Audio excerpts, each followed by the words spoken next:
Welcome to Jamie TV, streaming at the wrong time, but 100% live on YouTube. Thank you for joining me, young Semtex and young Jade. It's a pleasure to have you here. I'm very aware that inconsistent streaming times are no good to anyone, but unfortunately, just life's been a bit complicated recently, and I've just not been able to honour the times that I normally do. The kids have been off school, but the missus is still working, of course, and my oldest is moving house, and I'm kind of trying to help her as much as I can, and that whole situation's pretty complicated. But anyway, so thanks for being here. We're going to press on with making some what I'm calling fake bit. Now, since I started this little project a week ago, I've learned quite a lot about making retro game music, about making it properly, if you like, because I have had some success this last couple of weeks. I got my first piece of music in a game. There's a video coming about that. I need to wait a bit longer before I put that out there. For obvious reasons, it's a game that's it will be in beta soon, so I can start talking about it properly soon. But some of my patrons obviously already know. Now, if there's not many people here today, if it is in fact just you two, that's fine. I totally accept that and understand why, because this is not normally my streaming time, and I advertised it quite last minute because because it was all a bit of a rush and everything's a bit disorganized at the moment. Hey Russ, thanks for being here. The boss is in the house. Now, partly one of the jobs that I have actually making music for games is very much thanks to Semtex, who put me in touch with someone he knows who already does that. And what I'm actually doing is I'm making music for some games that are for the Spectrum Next. So if you don't know anything about the Spectrum Next, very quickly, it's basically a few years ago there was a Kickstarter campaign to make a new version of the old ZX Spectrum. So it's not an emulation, it's an actual computer, and it's kind of the Spectrum with a nice keyboard and some additional features, so you can play your old Spectrum games on it, and they'll run just like they did on the original, but there are also new games that take advantage of the enhanced graphics and, most importantly, enhanced sound chip. It can actually do a tune with more than one note at once now, and which is great. And so these new games, they're quite fascinating. They're still very retro in feel, but they're like the new old games, if you like. And so I'm making some music for those games, and so in doing to do that properly, I'm having to use a very old school tracker. So I've been learning a lot about making chiptune music properly.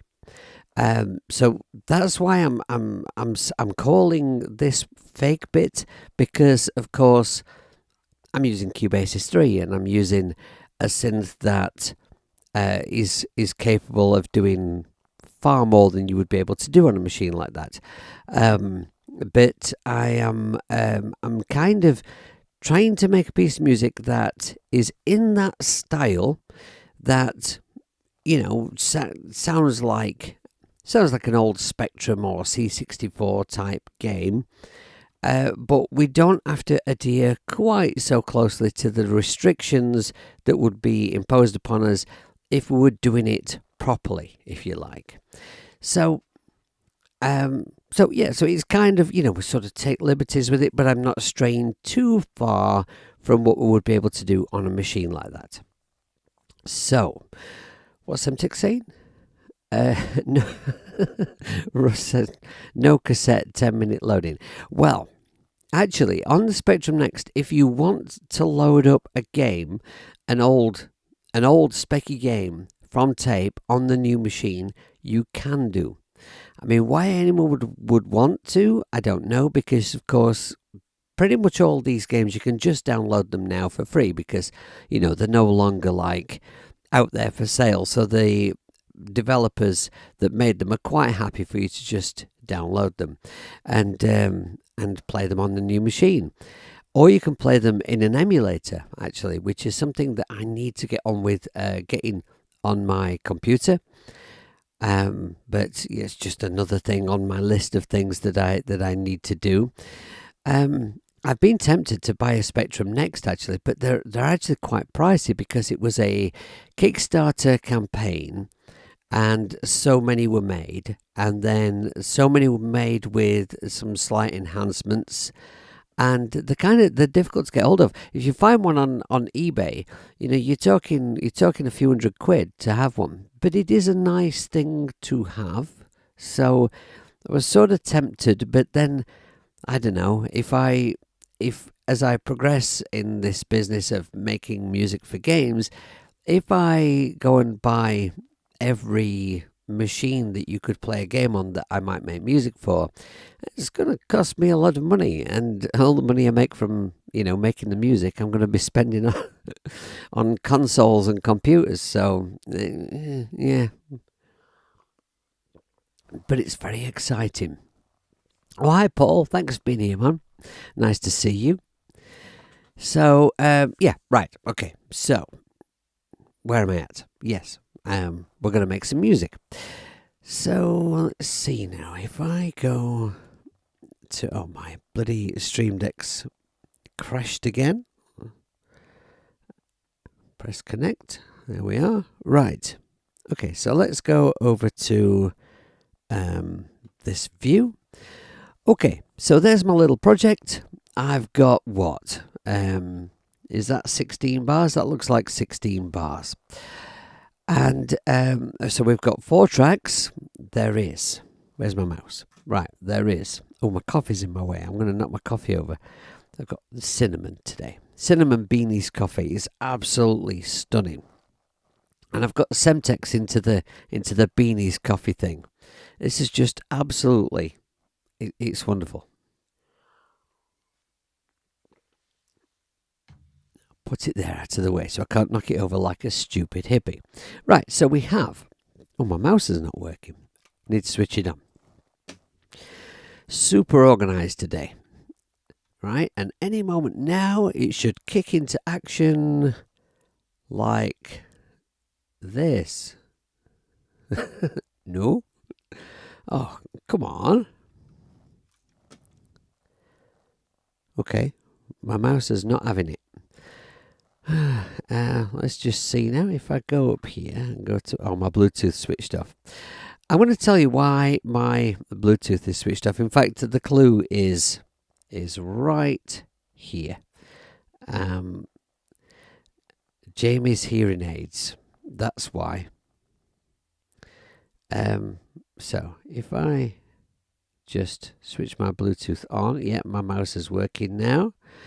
Okay, so I recently got hearing aids, and it's absolutely changed my life, to be honest.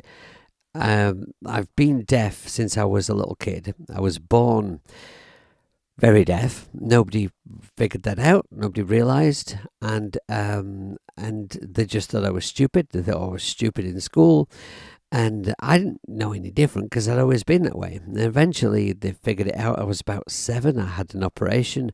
I got reasonable hearing, but they said it would always be, subpar, and I've always just sort of coped with it. And but over the last sort of 12 months, I would say I've noticed my hearing getting that bit duller, and it was starting to become a problem. I'd actually started in social situations, because I'm quite a sociable person, actually kind of withdrawing, like I used to when I was a little kid, because it's a bit difficult to interact with people when you can't hear them.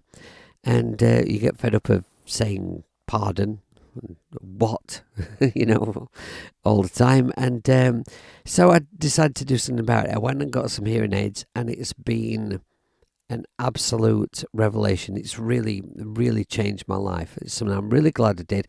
And one of the awesome things about it, because you might say, well, this has got nothing to do with iOS music, Jamie, but it has, because I can Bluetooth my hearing aids to my iPad. So I can basically I can work on stuff on the iPad without headphones, because obviously wearing headphones when you've got hearing aids is kind of problematic. But I am using headphones now because I need them for this setup, and so my hearing aids are out. But that's okay, because I can just turn up my send on my headphones like really loud. So yeah, so this means I have to quite often turn off the Bluetooth on my iPad when I don't want I don't want the sound to just come into my hearing aids. So anyway, that's the explanation for that. Right, so let's make some music, shall we? So I have 16 bars. That's what I was doing. So we've got a bass here, and that sounds like this. And then we've got the tune here.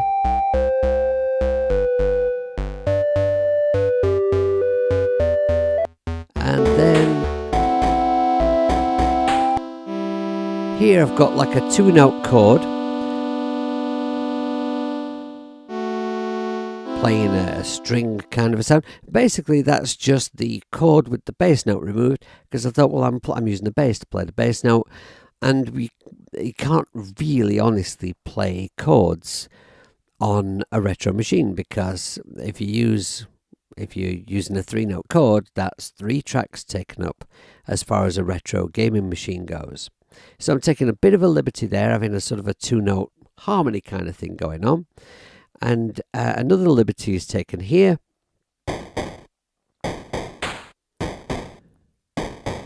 where we have 2 drum sounds.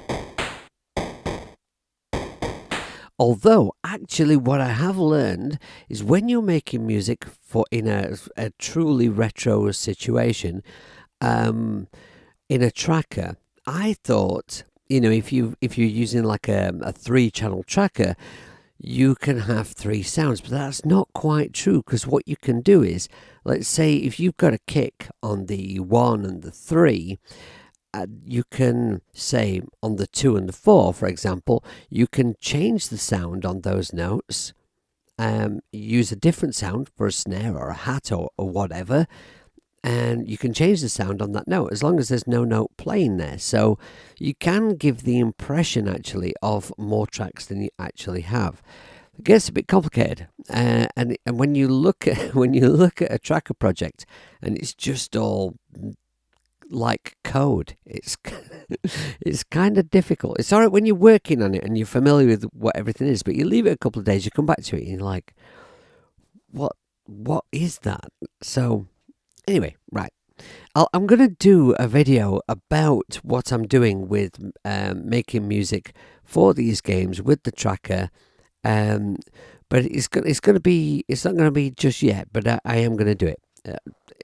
Basically, I want to learn a lot more about it before I start trying to make a video about it like I'm some kind of authority.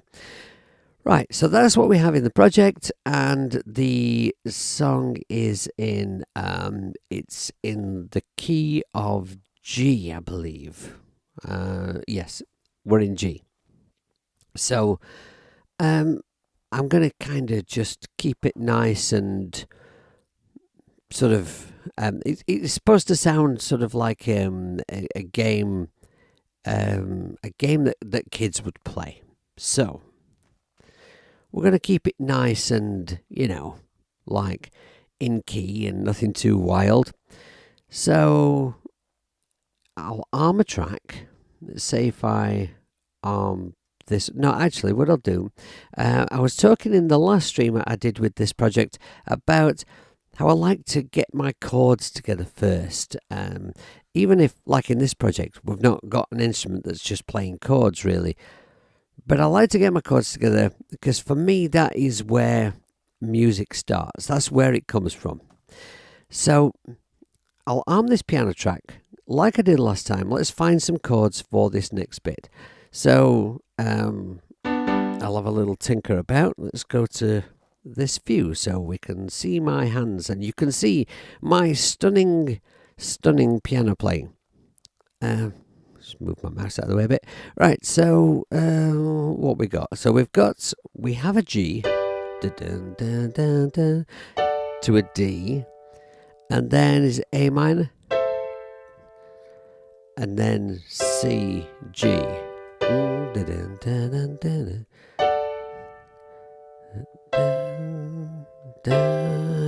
Right, okay, that's what we have. That's the progression as it is. So I want a B section because I really don't like music that just loops and loops and loops around the same few chords. I like changes, which must be why I don't like Ed Sheeran. And so let's find something that might follow that. What would be nice after this G? Maybe we could go to the D, right? And then maybe some descending chords or something like.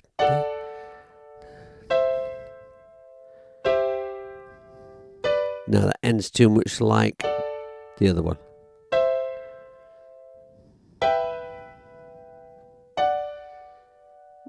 That could work.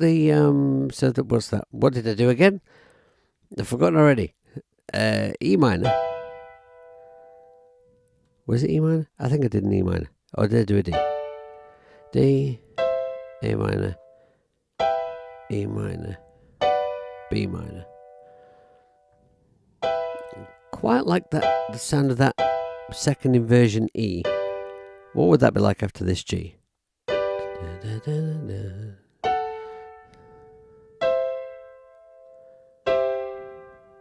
And then it would go. That's a nice shift. Down to the B minor, we could go D, A minor. It's a bit minor. I'm not sure about that. I want it to be more jolly, really. But that's the natural shift from there.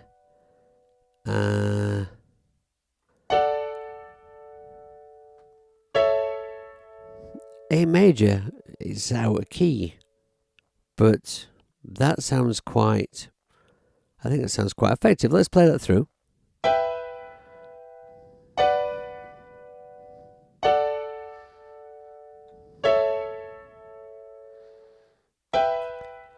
I think that puts us in D.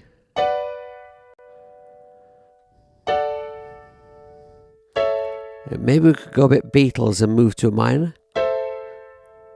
And that would put us back in the right key to go back to the A section.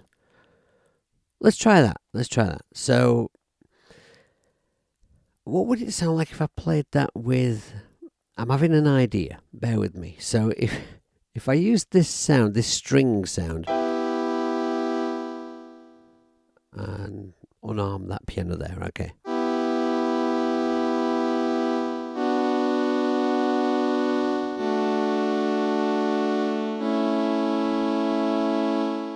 I think that sounds quite pleasant.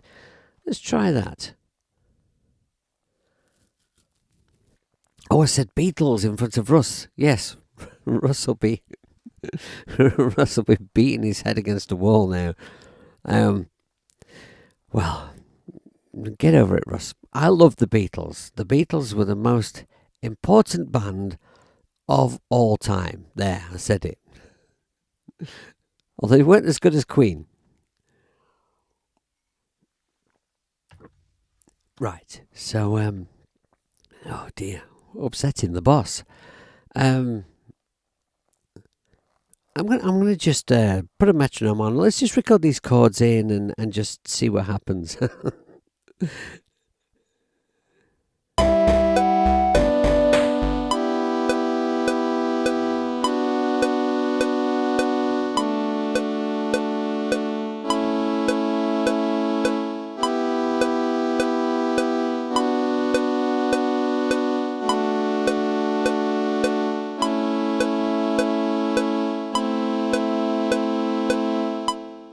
Okay.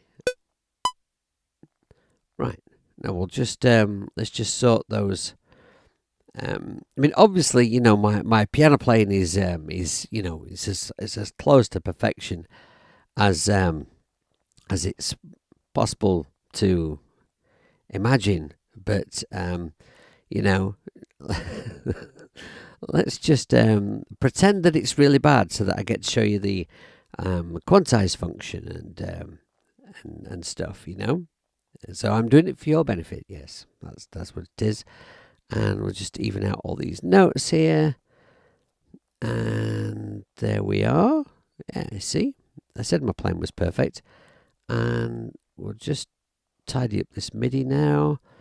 And accidentally press too long on that there and create a loop we didn't want. Okay, right, let's have a listen to that.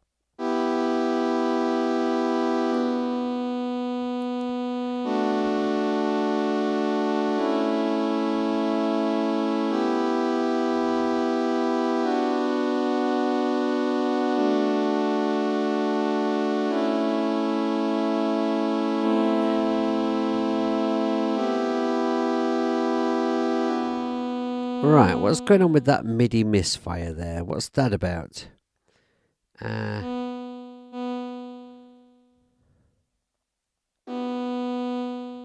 Why are these notes not sounding? Is it my keyboard again? I thought, yeah, it is. It is. I really have to stop using this keyboard, but I don't have a 3-octave keyboard to replace this at the moment, and I really like having. I mean, I've got quite a few controller keyboards now, because I went through a phase where companies kept sending them to me for demos, which is fair enough. That's nice. And they're all good, really. They're all good except the one that I bought myself. The first one I ever bought, which is the original Akai MPK Mini, the original one, and it's awful. And I know people love them, but honestly, I think they're massively overrated. And yeah, so anyway, I've got to move that coffee. I'm going to knock that off the desk. So I have noticed that my iRig keys it's double triggering. What it's doing, it leaves these little tiny notes, and they mess up my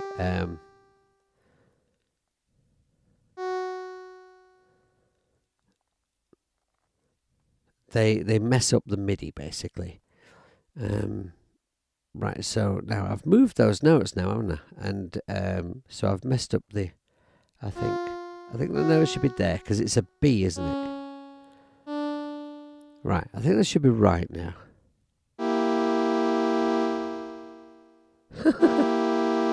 Okay, well, there's no way that's right. So, hang on, that should be an E.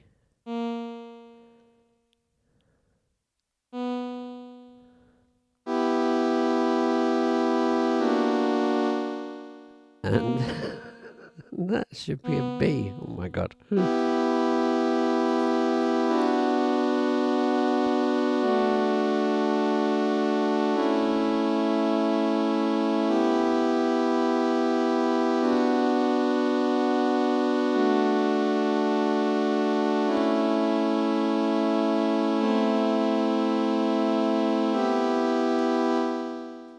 Yeah, okay. I think that's okay.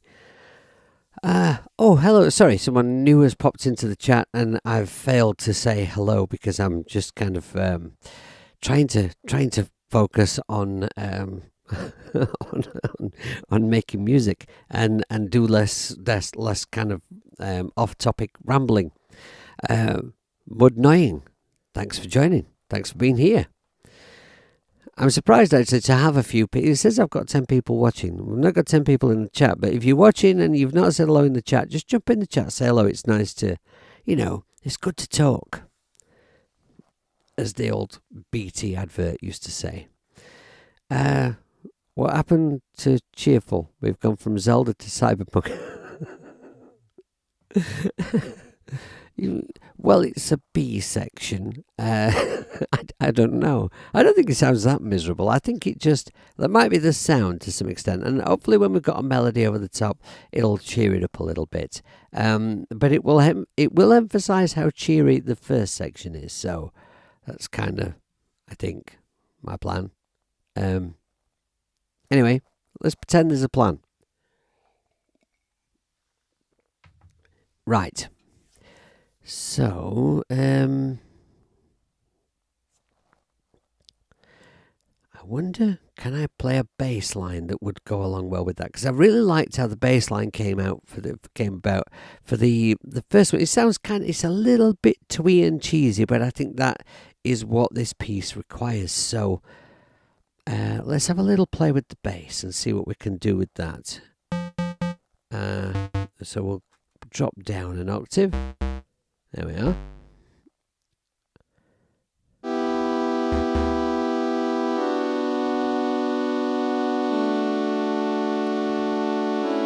E.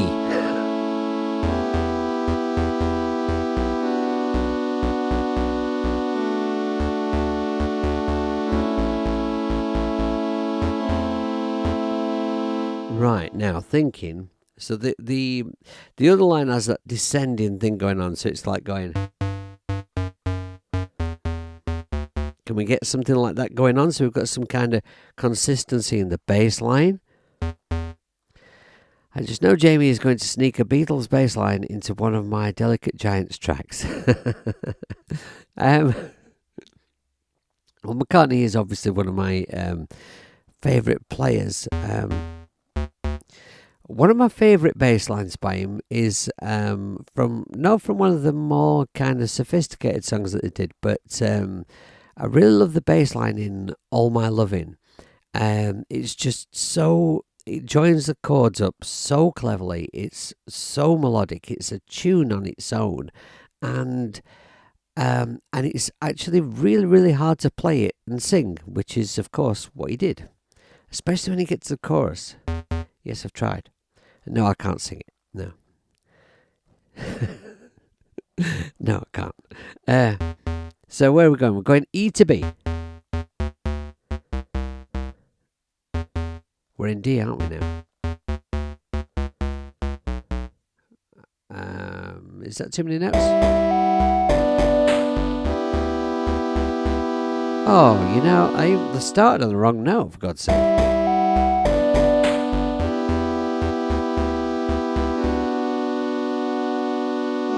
Yeah, I'm going to have to change tactic on this.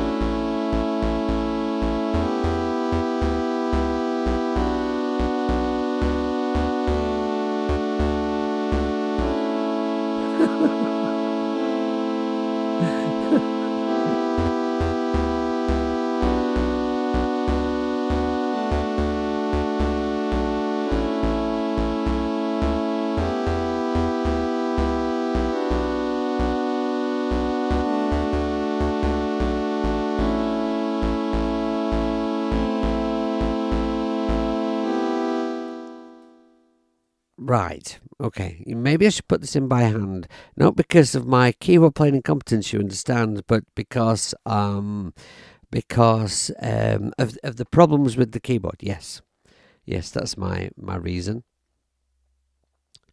So if we do the first 4 bars, I think. No, hang on. Let me just look at the MIDI for the previous bass line. So I'm getting an idea of.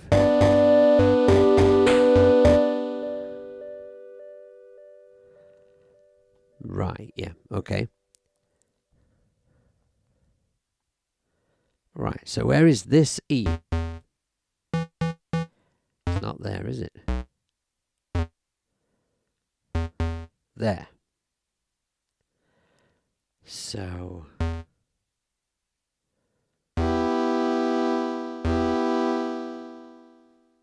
Let's change this to 16th notes.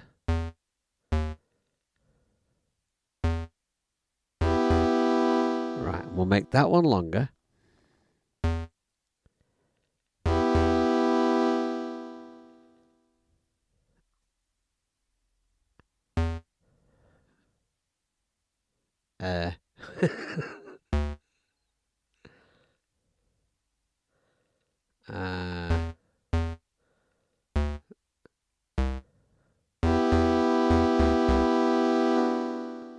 Right, that one's too soon.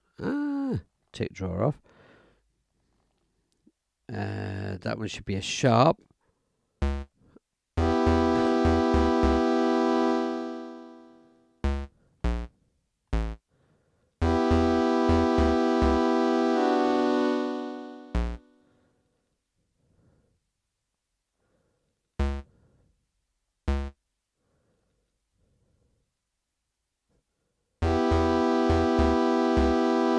Right, okay, those two notes need to be longer. Let's make those longer.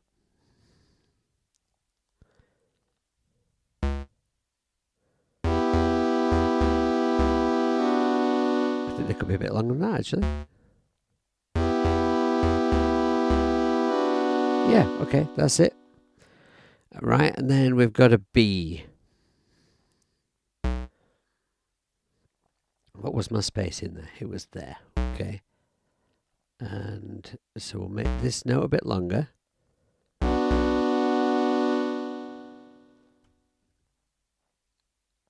And then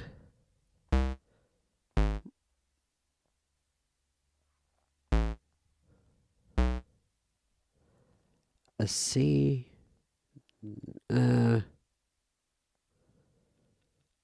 Yeah, I think we're going to have to stay on B.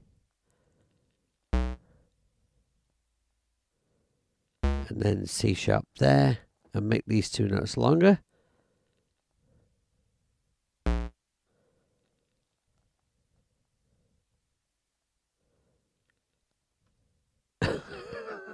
Let's make them bigger. Oh my god. Yeah, there's no way that's in the right place, is there? There, I think.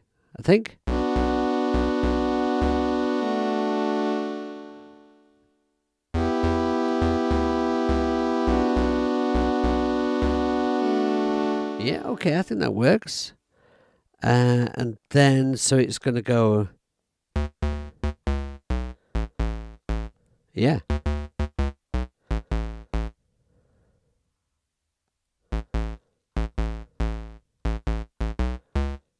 Yeah, okay. Yeah, a little bit twee and cheesy is what I think we need. I'm going to copy these because I think it's going to be easier just to kind of already have the note lengths and spacings in place and just change the notes. So now this is going to be on a D.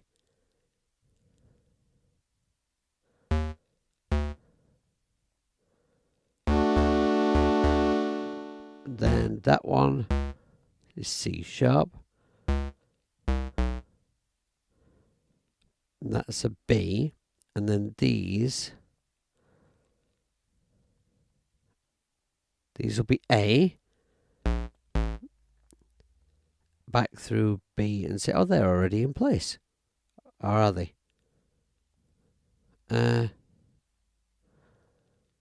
Let's have a listen.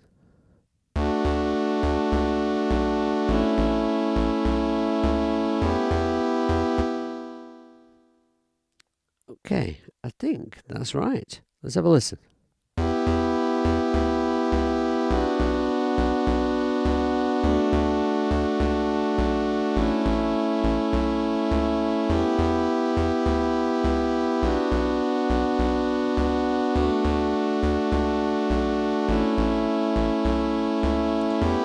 Yeah, okay, I think that works. And so I'm going to copy that across. And then we need to change the ending because we've got a double. We've got, when we reach this bar, this is A major and then this is A minor. So I think we just stay on A here.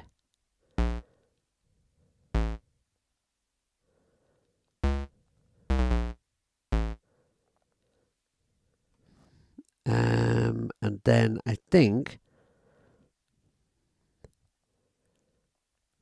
because the next note after this is going to be back to a G major, so I think we could just stay here on the A, and I think that will work okay. So what I'm going to do is I'm going to put this marker here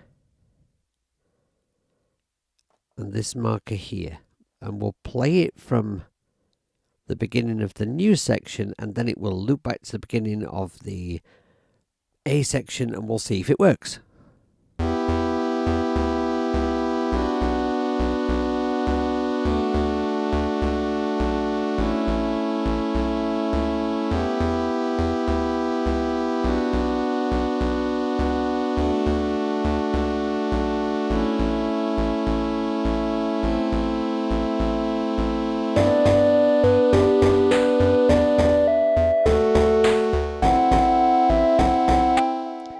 Yeah, I think that works.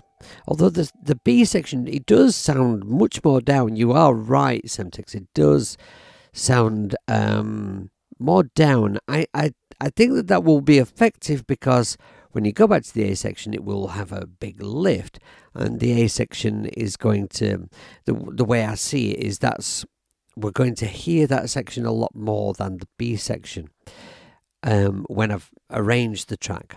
That's my feeling on it. But I have an idea that I think might make it sound a little more chirpy, actually. I've had a thought, and I'm just going to run with it. Of course, like all of my ideas, it could be a total disaster, but that's kind of part of the fun of live streaming, you know. I screw up, you laugh, and, you know, I don't care, and everybody's happy. So, my thought is, now, in an 8-bit game, you don't hear chords, as I've previously said, right? There's not enough channels for you to have chords. What you get instead of chords usually is arpeggios, because of course an arpeggio that can work because it's only one note at a time. And these tracks I've been working on for mine and Semtix's mutual friend are full of arpeggios. Hey Clayton, thanks for being here. Thanks for joining us, buddy. What's Clayton saying? Sorry, I've been dragging other DAW recordings into Cubase just to get working in it and become familiar with its functions and in and outs. Cubase or Cubasis, Clayton, because I'm not being nitpicky. I'm not pulling you up on details. I use both. I can help with either. Recently, I've been using Cubase a lot more than Cubasis just because the jobs have required it. And I found it very amusing when I got my first track in a game. So I'm like, right, I'm going to spend a bit of time in my studio. I'm just going to make sure that I've got everything kind of prepared and ready, right? So that if somebody comes at me with, because game developers have a habit of asking you for a track and saying like, we need it yesterday. So I'm like, right, I'm going to make sure my studio is set up so that I could just jump straight in and immediately start working. So the way I've got my desk set out, my controllers, the hardware that I use regularly is wired in. I've got Cubase 14 Pro, I've got the Arturia V Collection, I've got Native Instruments Complete, although it's not up to date because I'm annoyed with Native Instruments. So on principle, I'm not updated like they care. And loads of great software, right? And then I've got all this great software on my iPad ready to go. And if somebody wants a track of me, I could just jump in and immediately start. And of course, the next job that I got, can you work in a tracker? Yeah. So anyway, right. Cubasis, right? Yeah, no problem. Any issues with Cubasis whatsoever, Clayton? If you can ask in the chat, you can reach out to me, you can ask me on Facebook. I believe you've got my email. You can email me. You can put it in the Cubasis group, wherever you want to contact me, and I will help you out with Cubasis. Hey Sam, thanks for joining, man. Right. So, what was I doing? Oh, yeah, right. So, I thought, what if we had an arpeggio for this part? And that will be easier to do if I just duplicate this track. So, I'm not taking up any more tracks, and actually, effectively, what I'm doing is if this was done in a retro game, it would actually be taking up less tracks. So, use your mouse, you stupid hippie. MIDI effects. Let's. A nice simple arpeggiator. Rosetta arpeggiator. Okay, let's solo this track. We'll have a loop around this junk here. And let's see what it would be like if this was an arpeggio.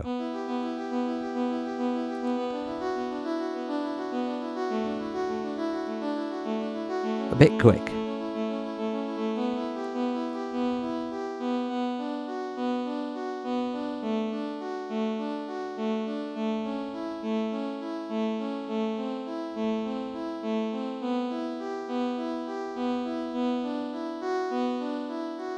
Let's just start that again.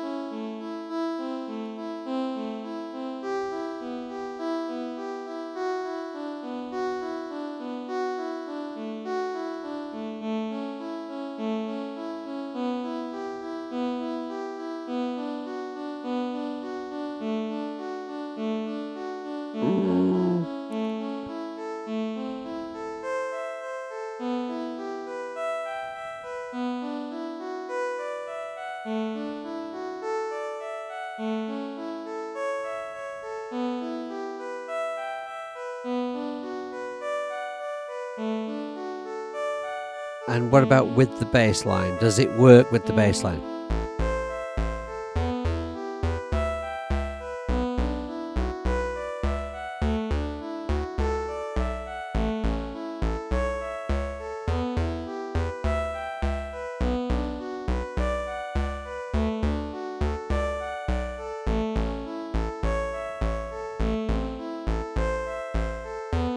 I believe it does. Right, yeah, sorry, let me just catch up with you. It's wild to me how certain music can make games really shine, and some music works better than others for specific scenes in the games. It's science and an art, in my honest opinion.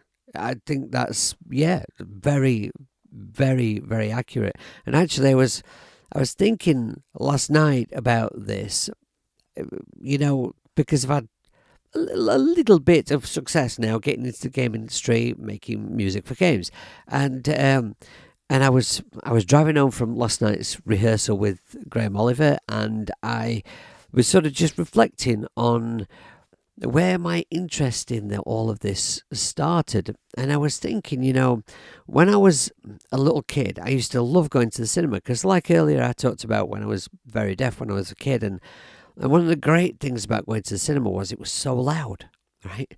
The music in the cinema was so loud, and I'm sure it's not that loud like it used to be now, I used to love going to, there were a lot of great cinemas in Sheffield, and I used to love, in particular, going to the Gaumont cinema because the music, they must have had some incredible, like, low-end speakers because the music was so powerful in that cinema. And of course, being a deaf kid, I could actually hear the music, and I remember noting, and I would have been 5 when I first saw Star Wars, but I remember that I recognised that each so that there were themes for different characters or places, and sort of each time Vader came on, you'd hear the Imperial March, or just a little what do we call it? A little refrain from it, and what a great effect that had. And I used to imagine, what would that movie be like without music in it? What would any movie be like without music in it to help you with, to set the scene and enhance the drama? And I always looked out for those things. And I think a really, really good example would be Indiana Jones, because like early on in the movie, you hear the theme music, it's established, and then each and every time that Indy comes on, saves the day or saves his own skin, or um, you know cracks his whip at someone, the theme plays again, and the effect that has on the movie. And so I've kind of been thinking a lot about those things recently. Obviously, with making music for a customer, you're trying to enhance what they are creating, and so you're trying to get into their headspace of exactly what that needs to be.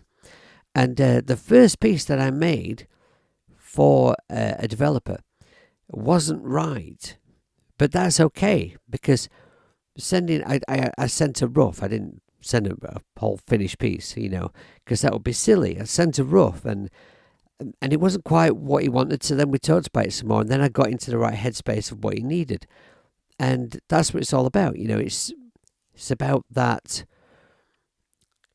trying to come up with the ideal thing for someone else's creation to enhance it. So yeah. Anyway, right. Exactly. That's exactly it. Yes. Star Wars, the Star Destroyer at the start. Yeah, I mean, classic movie moment. And same here, Jamie. Cinema. I always pay close attention to movie and documentary music. So it's interesting to me to see what works best. Yeah. Takes your emotions straight to where the director wants. Exactly. Yeah. And Indiana Jones. Back when it was good. I'm not someone who likes to rubbish new things at all. I'm not, like new thing bad, old thing good at all. I'm really not like that. But Indiana Jones, dear. Right. Okay. So, Blade Runner 2, yeah, Vangelis style ported direct into game music. Yes, it was. And Vangelis's Blade Runner stuff is a huge, massive influence on what I do. Massive influence. I broke down, the music that is playing at the beginning of Blade Runner. That sort of epic intro with all the sort of the great, views over the city and all that. That thing, I broke all that down and how it was done. And I learned a lot actually about. I keep meaning to make a video about this because this is really, really, really clever stuff. The way that chords can be put together cinematically. There's a way of making those cinematic movements, and it has nothing to do with music theory at all. It's actually quite easy to do, and it's the kind of thing, and I'm always saying this, and I know it pisses a lot of people off, which might be why my channel doesn't get a huge amount of views, because I say things that people don't want to hear, but I believe in them, and I believe that they're important things to say. I think they're things that people need to hear. This is the kind of thing you do not get from a MIDI pack or something that generates chords for you. And putting your own together is not hard, because I can do it, and I am not a clever guy, so I should make a video about how it's done, which in brief really is: you pick a chord, you pick a nice dramatic sounding chord, you play the chord, then you look at those chord tones, the notes that make up that chord, then you move to another chord that roots on one of those notes. And it doesn't matter if it's in a related key or not. And you just arse about with different voicings of that particular chord until you find something that sounds suitably epic, that has the right mood change that you're looking for. obviously, it's a little bit more involved than that, and I can go into more detail about it, but it's not that involved, really. Creation is, I think, true creation is about not being afraid to make the mistakes, because you make mistakes until you make the right mistake. Until you, until it's not a mistake anymore because it sounds right. And and trusting yourself to be able to get there eventually is I think where it's at. So anyway, this piece. Oh, hang on, my side camera's gone off. What's going on with that? Let's just have a.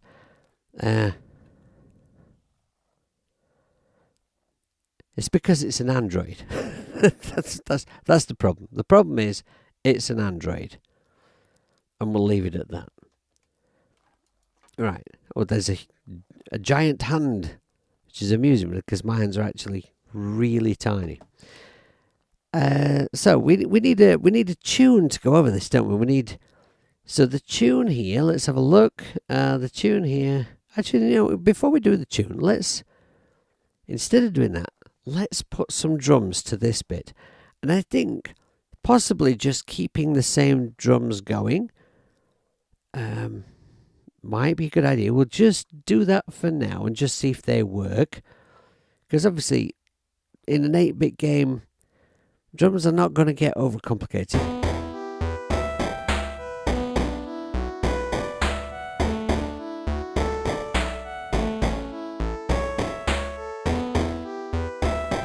Okay, you can hear straight away what's wrong with that. So what I'll do is I will just erase these ones. We'll keep one. I'll make the slight change that's required to that. So I'll loop around that block there. And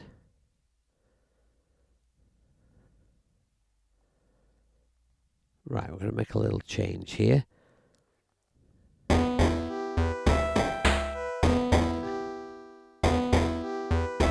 Let's move this kick to there.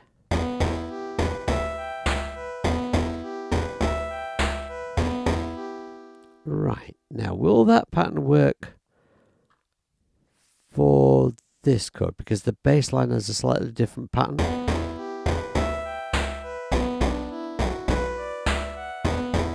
Yes, it will. Okay, so let's copy that across.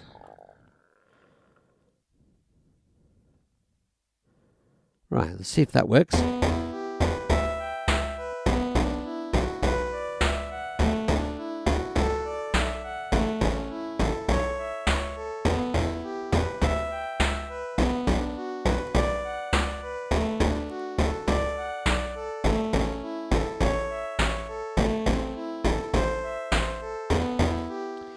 Right, okay. Sam wants to know what would this track be like if the BPM was higher. That's interesting. One of the things I really like about MIDI is the fact that you can do that. And it's why I often spend quite a long time on a track that's going to have guitars in it, working on all the MIDI stuff. And just sort of jamming over the top with the guitar, because at any point while it's just MIDI, I can adjust the BPM and try and be absolutely sure about that BPM before I actually commit to any audio. Because when I put audio down, I want it to be right. I don't want to be like stretching and arsing about with that. Yeah, we'll do that, Sam. What I'm going to do first is I'm going to run an advert. I should have mentioned earlier, by the way, I'm not sticking to an hour today because I just felt when I started this stream like I was probably in a bit of a chatty mood, and that I was not going to get much music done if I just did an hour. So, so although Pete Johns says stick to an hour, more people will watch. Yeah, I'm enjoying myself and I've got a bit of time, so I want to crack on with this music for a little while longer. So I want to run an ad now, which means I need this mouse over here. So, everybody, as soon as you've seen the ad, jump back in the chat and tell me what the ad was, and then I'll know that you're back.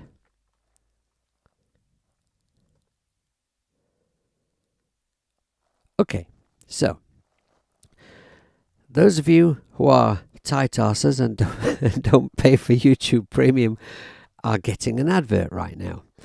And hopefully it's something that will seriously help you with your life, enhance your existence. Something, some personal product, grooming product. Yeah, manscaping advert, yeah. And I'm just going to set up this BPM at 125 beats per minute to please Sam when he returns from seeing an advert, because, we like to make Sam happy. And no, I'm not what? You're not back. Or you're not getting an advert. I'm confused. Russ, you didn't get an advert? Oh, okay. Well, maybe they've demonetized me. On grounds of being a stupid hippie or something. Right, but we need to know that Sam's back because I'm going to do this. No advert. Well, I wonder what that's about. Very strange. Very strange. Question for Jade, if Jade's still here. Have you noticed that when the adverts run, your viewer count drops and then comes back up? Well, I wonder why it does that. I mean, surely the people are still in your stream, or do people leave in an attempt to try and avoid the advert, and then rejoin? Is that what's going on? Right, the Joe Rogan podcast used to advertise some kind of manscaping paraphernalia in the early days.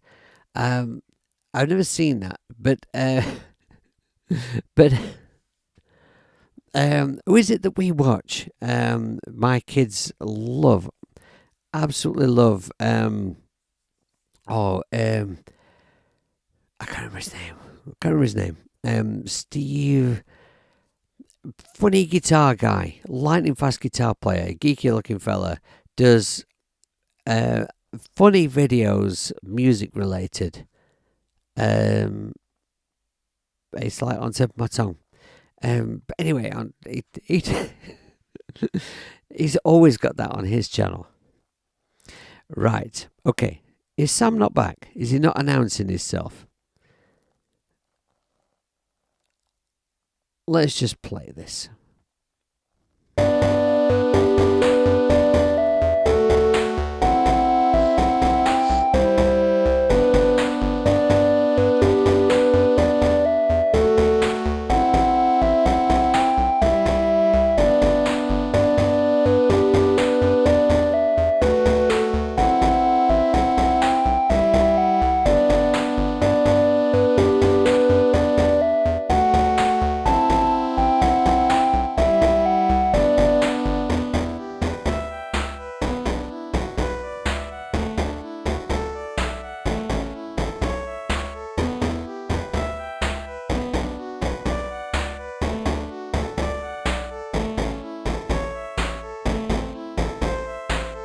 Right, okay.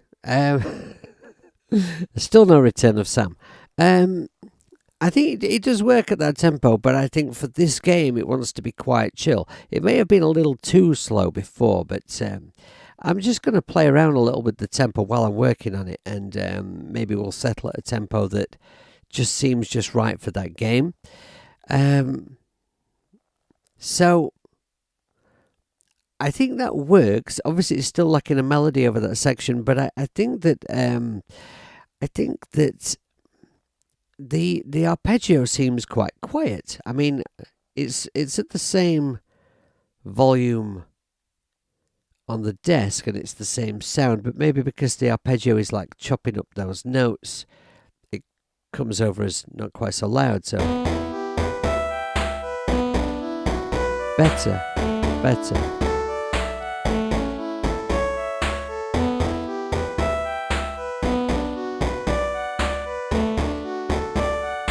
Okay.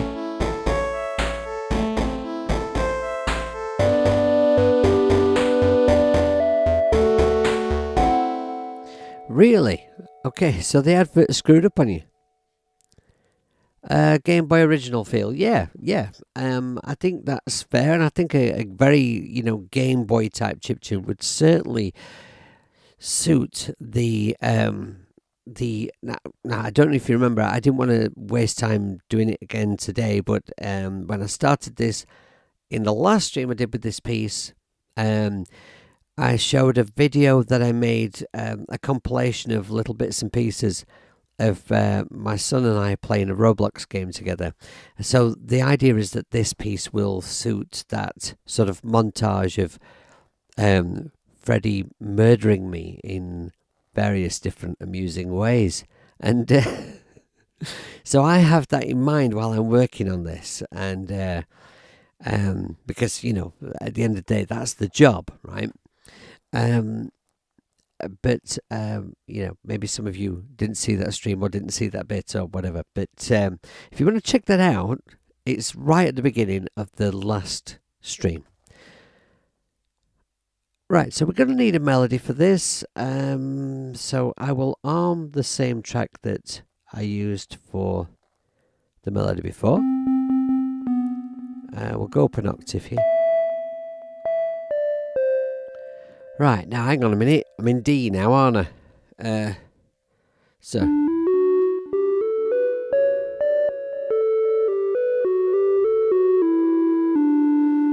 Right, okay. Let's have a bit of a pissy pants around and see if I can't come up with a melody that works. What sort of frequency am I playing this one in?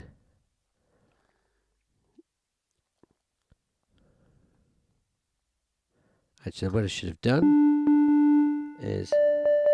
Right, it's up there.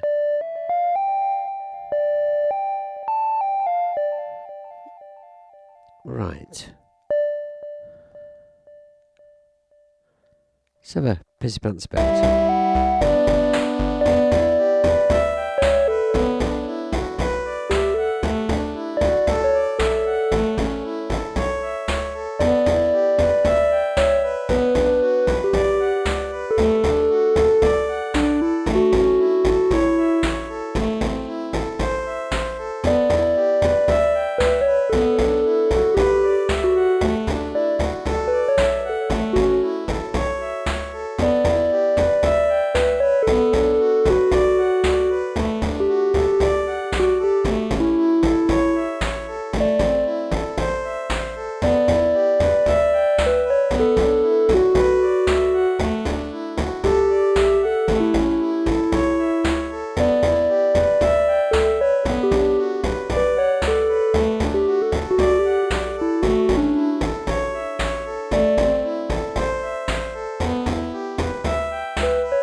Let's see if we can get this together.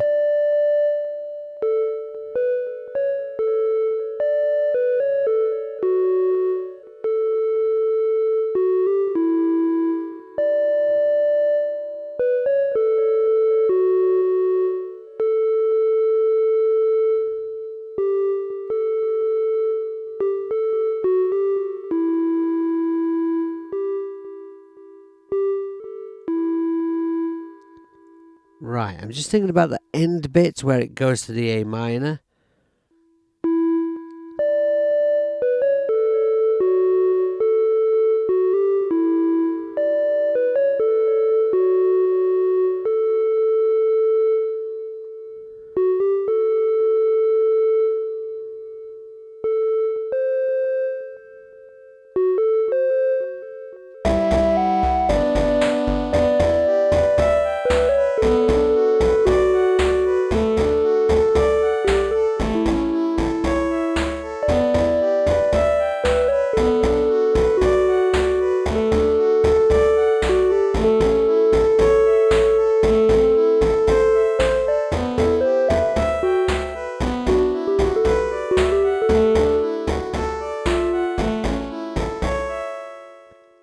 Right. I was thinking about dropping the F sharp as it hit the A minor and drop into the F. But but there's an F sharp in G as well, so that's why that sounded terrible.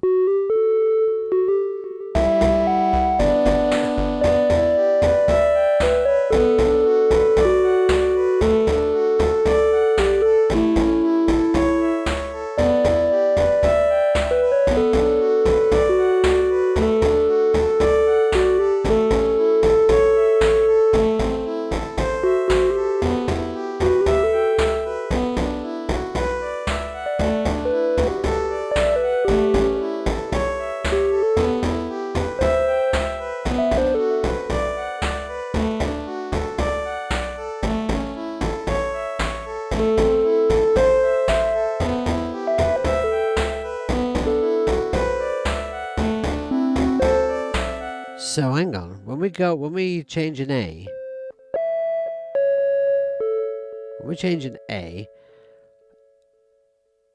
to an A minor, we're going C sharp to C. I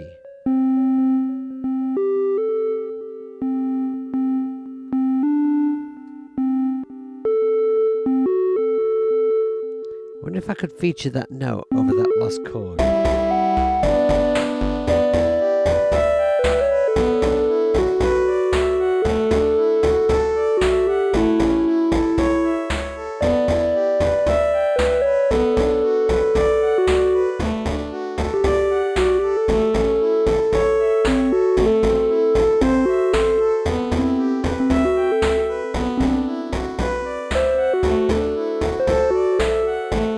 Yeah, I'm not sure it sounds any good. Let's just have a go for a line and see if we can get something reasonable, and we'll ask about with it from there. Why, thank you very much. Thank you. Yeah, thanks, Clayton. Very moogish, nice flute tone, very nice chord sequence, wonderful sound. Whatever instrument simulator that is. I should actually talk about that, shouldn't I? Because I did put the icon for the app on the flyer for the stream, and I've used this same synth exclusively on both streams, and yet I haven't really talked about the synth. It's Minibit, which is from Audio Thing, and it's designed for just for creating those 8-bit sounds, and it's really fun. It's a great synth to just pissy pants around with and just come up with the sounds yourself.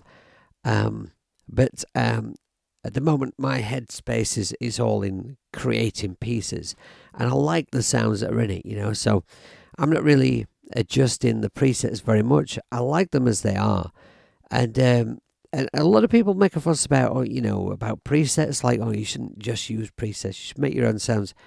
I disagree. I think there's nothing wrong with being a preset player, although I can make my own sounds.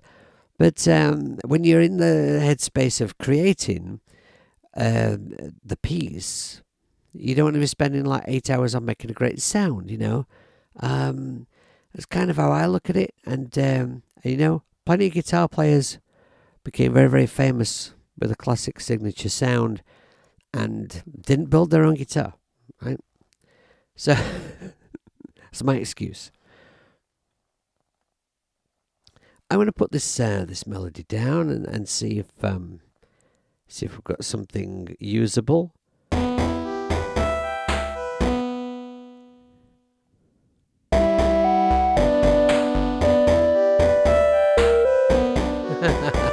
And immediately that the red light goes on, you can't play it anymore.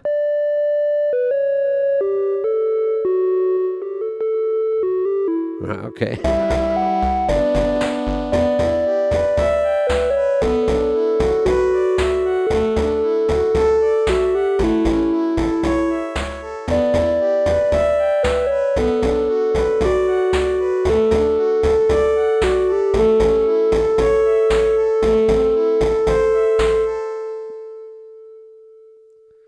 I think, I'm not going to try and do something clever over that last bar there. I think I'm just going to leave that last note. Maybe sustained it a bit too long there, but I think I'm just going to leave that last note. Let the rest of the music take care of that last bar, and then we'll loop back into the first piece. Let's see if that works. Maybe just chop this note down a little bit. Actually, let's just sort out the note lengths and everything first. So I'll just double tap to select everything, and maybe we're going to make this snap to 16th notes, something like that. And do this. Let's see if that worked okay.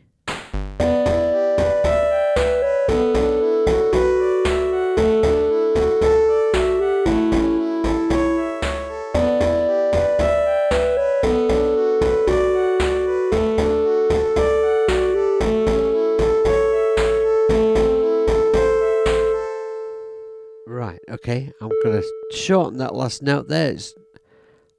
It's no need to be that long at all. Sam's back. Right, okay, internet problem. Okay. We did actually have it at 125, Sam. And it works actually. I mean, it works slower, it works faster.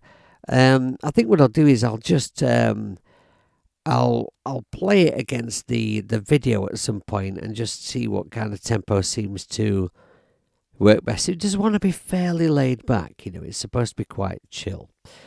So, I use some Apple loops and samples, pull off old recordings. Usually I mash them up to the point you would never correlate mine with the original. There's something I don't do a lot of, Clayton. It really, really impresses me when I see people do that stuff and do it well. But it's not something that's kind of really on my radar.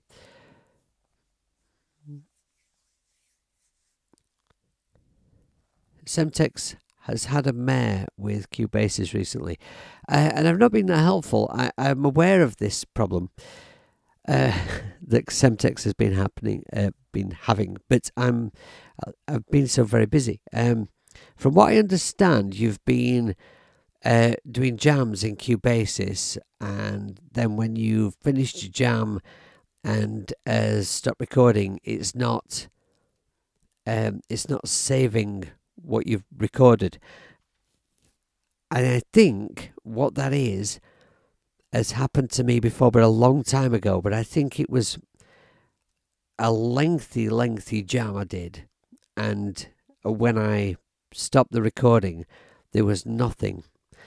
And I think it's just too much memory is required to save it all, so it does nothing instead. I think that's what's happening.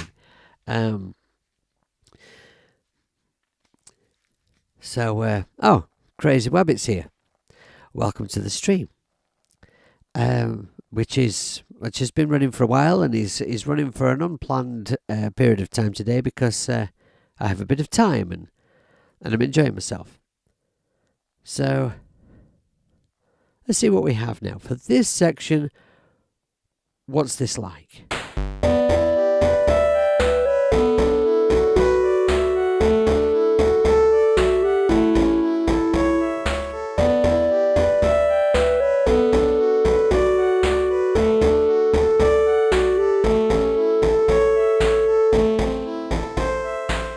Right, let's make it loop back then. Just play the last bit and loop it back in.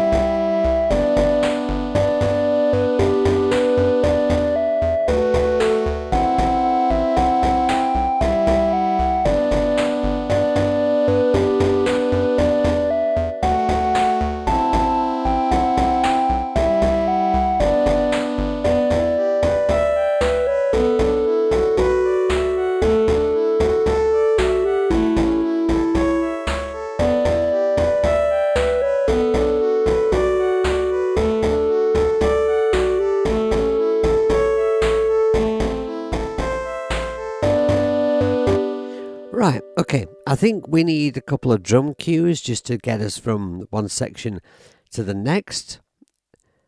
Let's play this last bit here.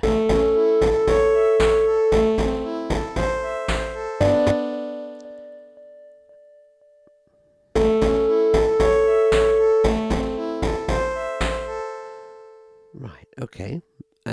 Idea. Select these two and glue them together. And then maybe we could double up this snare here.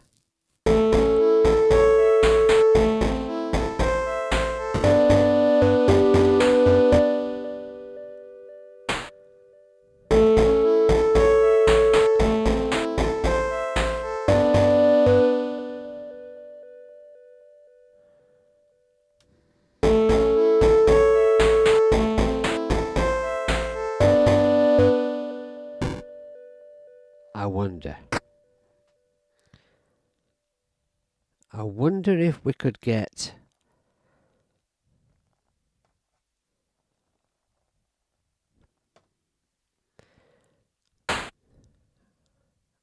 maybe 3 snares around this point here.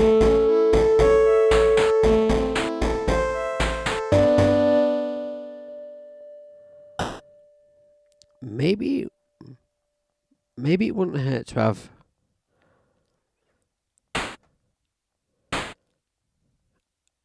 a slightly quicker little snare fill here.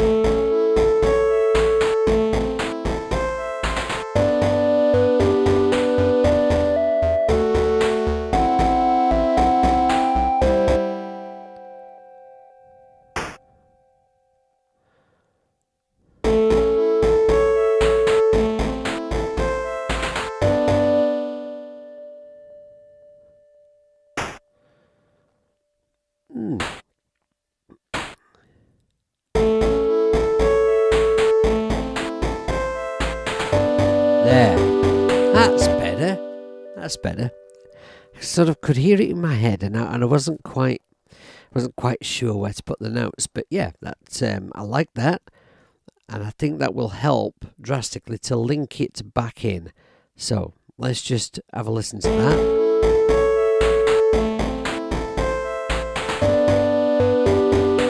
Yeah, okay, that's much better. Now, what about some kind of a link here, drums wise? Or maybe some of the other music needs to change slightly just to link it into the next section. But let's have a listen.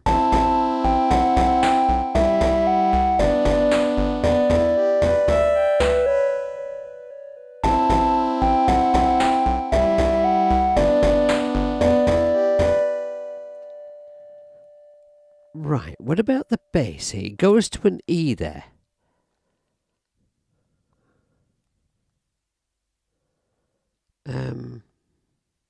Yeah.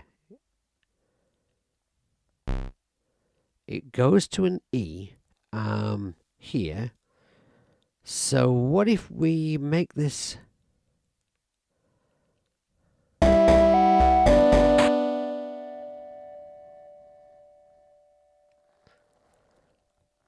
bass line move a little bit? We'll walk it up to the E.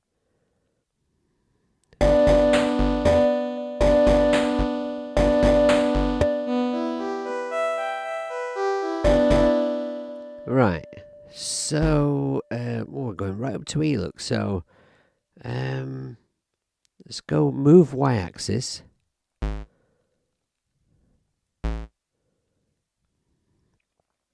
try an A and a C maybe.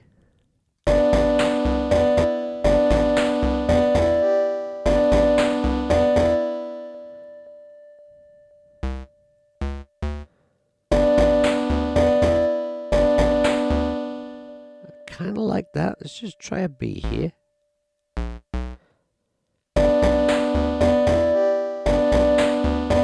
Yeah, I like that. Okay, that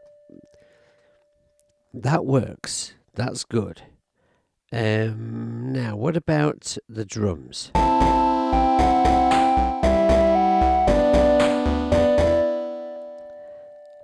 I'm glad you said that, I'm glad you said that. Google Drive drives me bonkers.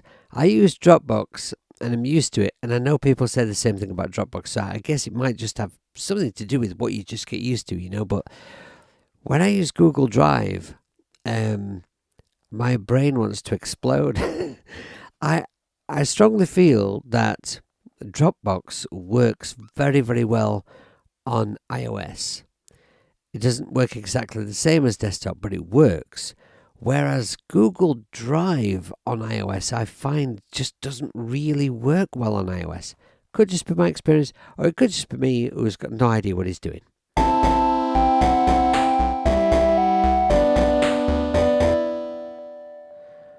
Right, now, these drums, what could they do just here? Just to give us a little lead into this next bit.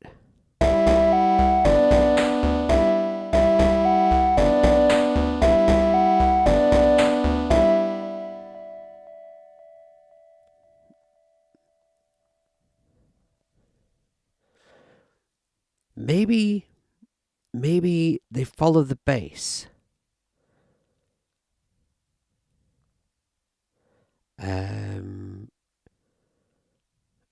Yeah, maybe they follow the bass. So what would that give us?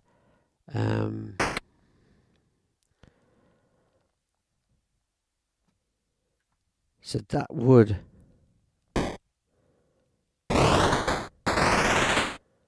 give us this, I think. The bass is not there, it's there.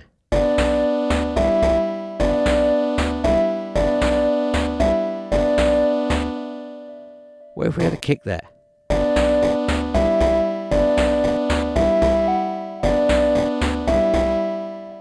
Right, take the loop off. Nah, it's too much. Too much. Don't like the kick there. So I'll add another here. Right, hang on.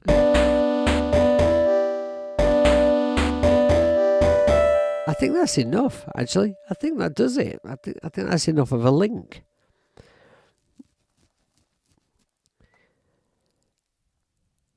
Ironically, Google Drive and other Google services on iOS work better through a web browser than the native apps. That's true. Yeah. Yeah, that is true. There are a lot of things I've felt about. I've felt that about though. What was it now? I had a similar experience with YouTube, right? So, for a long time, when YouTube Studio came out, which is the app that YouTubers use to sort of edit and manage our videos on iOS, I hated it. It was you could do some things in it, but you couldn't do everything, and you had to do some things in a convoluted way. I just hated it, so I just used to use it in a browser on iOS, and it has got better and better over time. But there are still things that I find I need to do in the browser rather than in the app, which makes you wonder, doesn't it? Really, what's the point of the app, really? Get it right, or just don't bother. Just let us use the browser. And the problem is when you've got the app, it's trying to get you to go to the app all the time. And so you're forever closing and getting rid of it. It's annoying. Right, okay, so we've got a nice little link in here. We've got two sections. I think they link well now.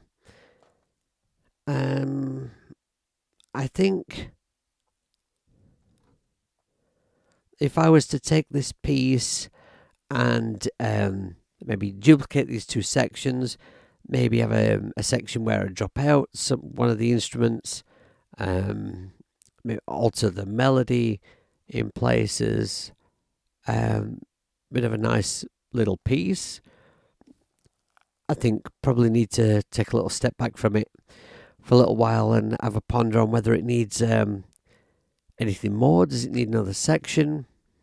How long is it? Let's have a look. So we're starting at 20 seconds, and it's not even a minute, so So if we copied these across, made a few changes, that doubles it up. It's still under 2 minutes. So, but a couple of minutes worth of nice tunage is enough for some background music in a Roblox game. I'm not sure. I'm not sure at this point actually exactly what it needs. I think I need to just sit back and have a listen through it, which I think I'll do now while I just have a look at the chat and just catch up with what you lot are waffling on about.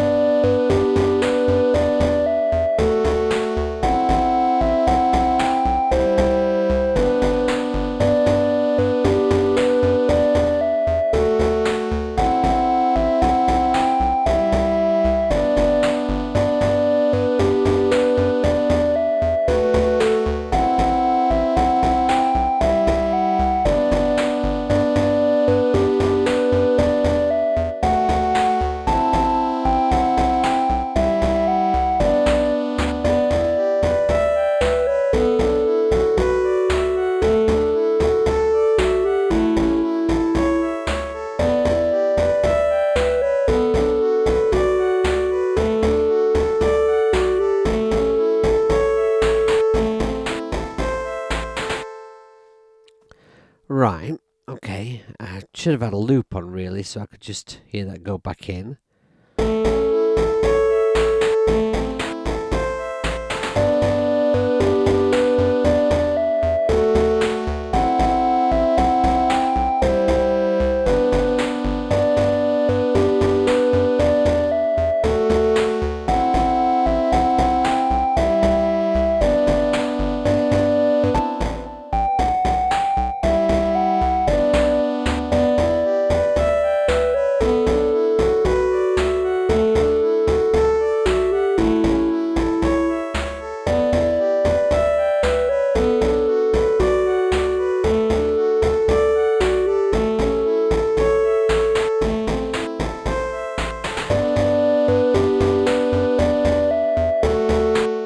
Alright, okay, I think the two sections work together. I think the links work.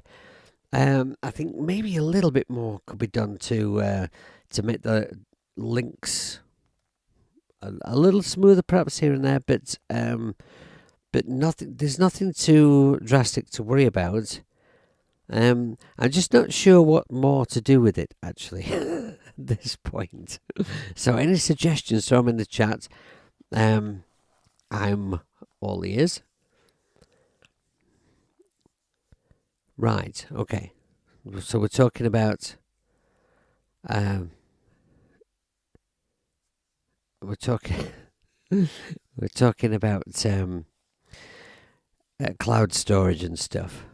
I have a problem with that at the moment because when you make a lot of videos, obviously you get in your photo album on iOS, you end up with your videos.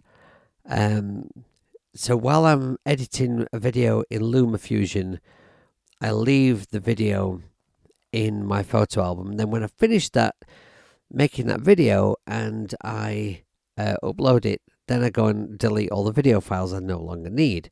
But until that point, I save them there, and so it means that quite often I've got more stuff in my photo album than there is room for in my iCloud, and so the iPad keeps telling me that it can't update. Now, I sort of ignore it a bit, I think, well, as soon as I finish this video, I'll delete all that stuff and it'll be alright again, But people keep sending me photos of gigs, and of course these days photos are massive, and that's where I save them, and then I need to shift those to my Dropbox. I've got hundreds and hundreds of photographs to shift to my Dropbox, but once I've done that, then it'll be alright again. I don't want to pay for more storage, but I don't want to not have a decent amount of iCloud storage either, so it annoys me. I think it could work a little bit more if it was easy to manage what's in your iCloud and stuff. it would be better. And it sort of annoys me that I need Dropbox and iCloud. If iCloud gave you all the facilities that Dropbox does, if you could use it in that way, it'd be worth paying for a decent chunk of storage. But it doesn't. It's very Apple. It's not very malleable.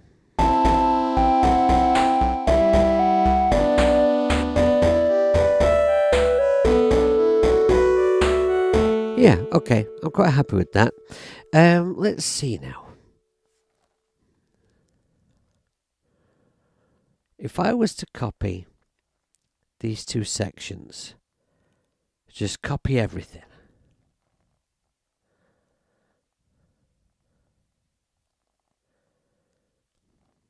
Shove that over here. Paste that in there. Right.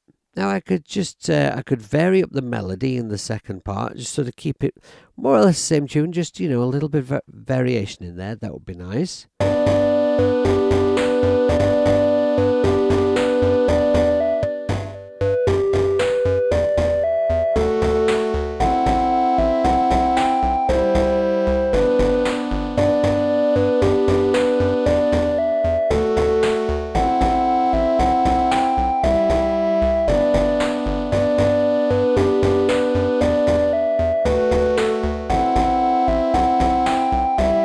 Right, what is it like if I just drop out the melody?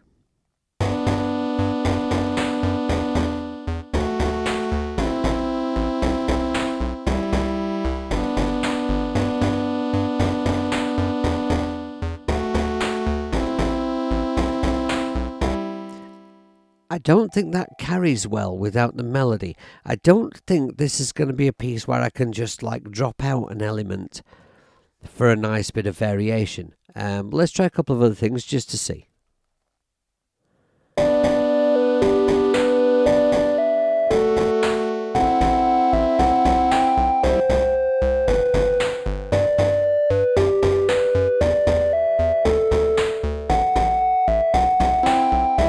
That works actually. That might be an option. To drop out that section there. What would it be like with no drums?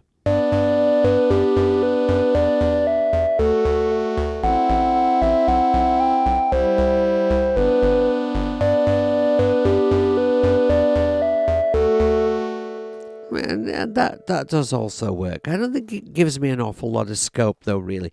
I think this might be a piece that does need a third section. Because, with the content that I have here so far, it's only a couple of minutes. I think I would like another variation in it. But I think I need to step away from this piece for a little bit now, come back at it with fresh ears, and decide what needs to happen to it to take it from sort of something that sounds all right, that, is okay, but that actually turns it into a complete piece that feels satisfactory. And I also want to play the piece against the video that it's supposed to go with. So I think what I'll do is I'll end the stream in a few moments, but before I do that, if I go to my LumaFusion and just, you can see that I've been using LumaFusion recently to make my thumbnails, and the reason for that is because I used to use the Adobe apps, but they've made them they've updated them recently with lots of improvements that have made them a real pain in the arse to use. And the thing was, I wanted to use you see this text here, right? That text is a font that I downloaded, and I wanted to use I kind of went online and I selected some fonts that I really liked. I thought, and I don't want to use the same font every time for every video, but I want to have a sort of a little group of fonts that I dip into when I'm making a thumbnail. Pick a suitable one from a small collection, so that I've kind of got some kind of consistency. And so I imported them into Adobe, and then it let me use them for a month. And then after that, if I wanted to use the fonts that I'd imported, I got to pay for the full paid version of the app. Now, you might call me a hypocrite because I'm always telling people not to complain about the price of apps on iOS.